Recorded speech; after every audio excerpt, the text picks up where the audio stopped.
YouTube channel. ಇವತ್ತಿಗೆ ನಮ್ಮ ಪಾಪುಗೆ 6 ಮಂತ್ ಕಂಪ್ಲೀಟ್ ಆಗಿದೆ. ಹಾಗಾಗಿ ವ್ಯಾಕ್ಸಿನೇಷನ್ಗೆ ಅಂತ ನಾನು ಡೆಲಿವರಿ ಆಗಿದ್ನಲ್ಲ ಅದೇ ಹಾಸ್ಪಿಟ್ಲಿಗೆ ಹೋಗ್ತಾ ಇದೀವಿ. ಆಲ್ಮೋಸ್ಟ್ ನಾನು ಇವಾಗ 6 ಮಂತ್ ಆಗ್ತಾ ಇದೆಲ್ಲ ಪಾಪುಗೆ. ಇದುವರೆಗೂ ಹಾಕ್ಸಿರೋ ವ್ಯಾಕ್ಸಿನ್ಸ್ ಎಲ್ಲಾನು ಪ್ರೈವೇಟ್ ಅಲ್ಲಿ ಹಾಕ್ಸಿರೋದು. ಅಂದ್ರೆ ನಾನು ಡೆಲಿವರಿ ಆಗಿದ್ನಲ್ಲ ಅದೇ ಹಾಸ್ಪಿಟಲ್ ಹಾಕ್ಸಿರೋದು. ಅಲ್ಲಿನ ಡಾಕ್ಟರ್ ನಮ್ಗೆ ತುಂಬಾ ಪರಿಚಯ ಇದ್ದಾರೆ, ಮತ್ತೆ ತುಂಬಾ ಚೆನ್ನಾಗಿ ನೋಡ್ತಾರೆ, ಮಕ್ಕಳನ್ನ ಕೇರ್ ಮಾಡ್ತಾರೆ. ವ್ಯಾಕ್ಸಿನೇಷನ್ ಹಾಕ್ಬೇಕಾದ್ರೆ ಪಾಪುಗೆ ಪೇನ್ ಆಗದೆ ಇರೋ ತರ ನೋಡ್ಕೊಂಡು ಮಾತಾಡ್ಸ್ಕೊಂಡು ಆಡ್ಕೊಂಡು ವ್ಯಾಕ್ಸಿನೇಷನ್ ಹಾಕ್ತಾರೆ. ಪಾಪುನ ತುಂಬಾ ಚೆನ್ನಾಗಿ ನೋಡ್ತಾರೆ, ಅದು ನಂಗೆ ತುಂಬಾ ಇಷ್ಟ ಆಗುತ್ತೆ. ಹಂಗಾಗಿ ನಾವು ಹಾಸ್ಪಿಟ್ಲಿಗೆ ಬಂದಿರೋದು. ಮತ್ತೆ ಹೋಗ್ತಾ ದಾರಿಯಲ್ಲೇ ಗಿಡಗಳ ನರ್ಸರಿ ಇತ್ತು, ನಮ್ಗೆ ಸ್ವಲ್ಪ ಪಾಟ್ಸ್ ಬೇಕಾಗಿತ್ತು. ಹಂಗಾಗಿ ಅದನ್ನ ತಗೊಂಡು ಅಲ್ಲೇ ಇಟ್ಟು ಹೊರಟ್ವಿ. ಪಾಪುನ ಕರ್ಕೊಂಡು ಎಲ್ಲಿ ಹೋಗ್ತಾ ಇರೋದು? ಇವತ್ತು ಪಾಪುಗೆ ಇಂಜೆಕ್ಷನ್ ಹಾಕ್ಸ್ಬೇಕು.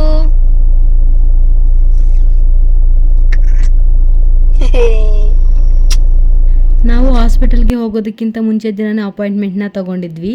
10:30 to 1:30 ಡಾಕ್ಟರ್ ಇರ್ತಾರೆ ಬನ್ನಿ ಅಂತ ಹೇಳಿದ್ರು. ಹಂಗಾಗಿ ನಾವು ನಿಧಾನಕ್ಕೇನೆ ಹೋಗ್ತಾ ಇದೀವಿ.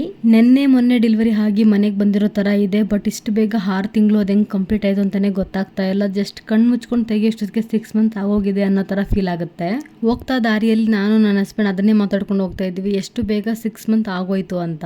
ನಿಮ್ ಪಾಪು ಯಾವ ಮಂತ್ ಅಲ್ಲಿ ರೋಲ್ ಆಯ್ತು ಅಂತ ಕೇಳ್ತಾ ಇರ್ತಿರಲ್ವಾ ಸ್ವಲ್ಪ ಜನ. ನಮ್ಮ ಪಾಪು 5th ಮಂತ್ ಅಲ್ಲಿ ರೋಲ್ ಆಯ್ತು. ಬಟ್ 5th ಮಂತ್ಗೆ ಬಿದ್ಮೇಲೆ ಈ ತರ ಕಾಲ್ನ ಚೀಪೋದನ್ನ ಕಲ್ತ್ಕೊಂಡ್ಬಿಟ್ಟಿದ್ದಾರೆ. ಹಾಸ್ಪಿಟಲ್ಗೆ ಬಂದ್ಮೇಲೆ ಇನ್ನು 2 ಮೆಂಬರ್ಸ್ ಇದ್ರು ತೋರ್ಸ್ಕೊಳ್ಳೋರು. ನಾವು ಒಂದು 10 to 15 ಮಿನಿಟ್ಸ್ ವೇಟ್ ಮಾಡಿದ್ವಿ. ಅಷ್ಟೊತ್ತಿಗೆ ಬೇಬಿದು ಹೆಡ್ ಸೈಜ್, ಲೆಂತ್, ವೇಟ್ ಎಲ್ಲ ಚೆಕ್ ಮಾಡಿಸ್ಕೊಂಡ್ ಬಂದು ಕುತ್ಕೊಂಡ್ವಿ. ಮತ್ತೆ ಕರ್ಕೊಂಡೋಗಿ ಪಾಪುಗೆ ವ್ಯಾಕ್ಸಿನ್ ಹಾಕ್ಸಿದ್ವಿ. ಇವತ್ತಿಗೆ 6th ಮಂತ್ ಕಂಪ್ಲೀಟ್ ಆಗಿ ಪಾಪುಗೆ 7th ಮಂತ್ಗೆ ಬಿದ್ದಿದೆ.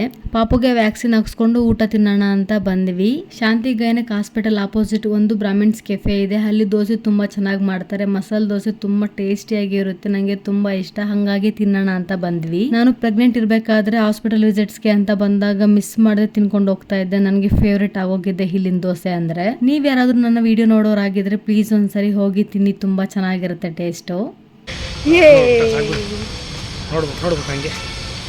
ಇನ್ನು ಅವ್ನು ಕದ್ಲದೇ ಇಲ್ಲ ನೋಡ್ಕೊ, ಅದನ್ನೇ ನೋಡ್ತಾ ಇರ್ತಾನೆ. ಮತ್ತೆ ಇವಾಗ ಪಾಪುಗೆ ಸಾಲಿಡ್ ಕೂಡ ಸ್ಟಾರ್ಟ್ ಮಾಡ್ತಾ ಇದ್ದೀವಿ ಅಲ್ವಾ. ಹಾಗಾಗಿ ಯಾವ ತರ ಫುಡ್ ಸ್ಟಾರ್ಟ್ ಮಾಡಬೇಕು ಏನು ಅಂತೆಲ್ಲ ಕ್ಲೀನ್ ಆಗಿ ಡಾಕ್ಟರ್ ಹತ್ರ ವಿಚಾರಿಸ್ಕೊಂಡು ಫುಡ್ ಚಾರ್ಟ್ನ ಕೂಡ ತಗೊಂಡು ಅಲ್ಲಿಂದ ನಾವು ಡಿಮಾರ್ಟ್ಗೆ ಬಂದ್ವಿ. ಪಾಪುಗೆ ಇದೇ ವೀಕಲ್ಲಿ ಅನ್ನಪ್ರಾಶನ ಮಾಡಿಸ್ತಾ ಇದ್ದೀವಿ. ಹಾಗಾಗಿ ಸ್ವಲ್ಪ ಥಿಂಗ್ಸ್ ನ ಪರ್ಚೇಸ್ ಮಾಡ್ಬೇಕಿತ್ತು ಪಾಪುಗೆ ಅಂತ ಡಿಮಾರ್ಟ್ ಅಲ್ಲಿ ಪಾಪುಗೆ ಬೇಕಾಗಿರೋ ಥಿಂಗ್ಸ್ ಎಲ್ಲ ತಗೊಂಡ್ವಿ. ಇವಾಗೆಲ್ಲ ಪಾಪು ತುಂಬಾನೇ ಅಬ್ಸರ್ವ್ ಮಾಡುತ್ತೆ. ನಾವು ಏನೇ ತಗೊಳಕ್ ಹೋದ್ರು ಬಗ್ಗಿ ಎತ್ಕೊಳ್ಳೋದು, ಕೈ ಹಾಕೋದು, ಈ ತರ ಎಲ್ಲ ಮಾಡ್ತಾನೆ ಇದ್ರು. ತಗೊಂಡಿರೋ ಎಲ್ಲ ಐಟಮ್ಸ್ ನ ಬಿಲ್ ಮಾಡಿಸ್ಕೊಂಡು ತಗೊಂಡ್ ಬಂದು ಕಾರಲ್ಲಿ ಇಟ್ಕೊಂಡ್ವಿ. ಬೇಬಿಗೆ ಇವಾಗ ಸಾಲಿಡ್ ಸ್ಟಾರ್ಟ್ ಮಾಡ್ತಾ ಇರೋದ್ರಿಂದ ಕುಕ್ಕರ್, ಸ್ಮ್ಯಾಶರ್ ಈ ತರದ್ ಕೆಲವೊಂದು ಐಟಮ್ಸ್ ನೆಲ್ಲ ತಗೊಂಡ್ ಬಂದಿದ್ವಿ.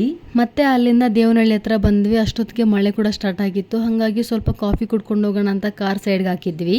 ಮಳೆ ಬರ್ಬೇಕಾದ್ರೆ ಆಚೆ ಹೋಗಿ ಸ್ನಾಕ್ಸ್ ನ ತಿನ್ಕೊಂಡು ಕಾಫಿ ಕುಡಿಯೋ ಫೀಲ್ ಬೇರೆ ತರನೇ ಇರುತ್ತೆ, ತುಂಬಾ ಚೆನ್ನಾಗಿರುತ್ತೆ, ಗುಡ್ ಫೀಲ್ ಅಂತಾನೆ ಹೇಳ್ಬೋದು.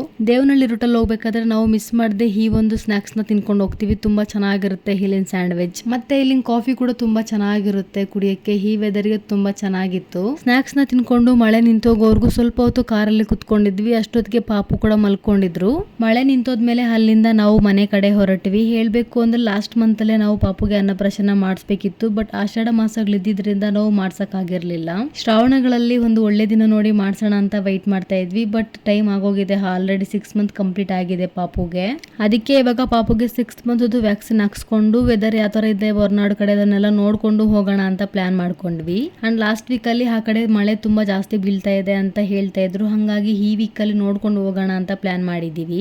ಯಾವಾಗ ನಾವು ಪಾಪುಗೆ ಅನ್ನಪ್ರಾಶನ ಮಾಡಿಸ್ತೀವೋ ಅಂತ ವೇಟ್ ಮಾಡ್ತಾ ಇದೀವಿ ನಾವು. ಬಿಕಾಸ್ ನಾವು ಮನೆಯಲ್ಲಿ ತಿನ್ಬೇಕಾದ್ರೆ ನಮ್ಮ ತಟ್ಟೆನ, ನಮ್ಮ ಮುಖನ ನೋಡ್ತಾನೆ ಇರ್ತಾರೆ ಪಾಪು. ಆ ತರ ಪಾಪು ನನ್ನ ಮುಖನೇ ನೋಡ್ತಾ ಇರುತ್ತೆ. ಹಂಗಾಗಿ ನಂಗೆ ಊಟ ಮಾಡಕ್ಕೆ ನಿಜ ಇಷ್ಟನೇ ಆಗಲ್ಲ. ಪಾಪುನ ಬಿಟ್ಟು ಹೆಂಗಪ್ಪ ತಿನ್ನೋದು ಅಂತ ಅನ್ಸುತ್ತೆ. ಅದಕ್ಕೆ ಪಾಪುಗೆ ಅನ್ನಪ್ರಾಶನ ಮಾಡಿಸಿ ಮನೆಯಲ್ಲಿ ನಾವು ಸಾಲಿಡ್ ಸ್ಟಾರ್ಟ್ ಮಾಡ್ಬೇಕು ಅಂತ ತುಂಬಾ ವೇಟ್ ಮಾಡ್ತಾ ಇದೀವಿ.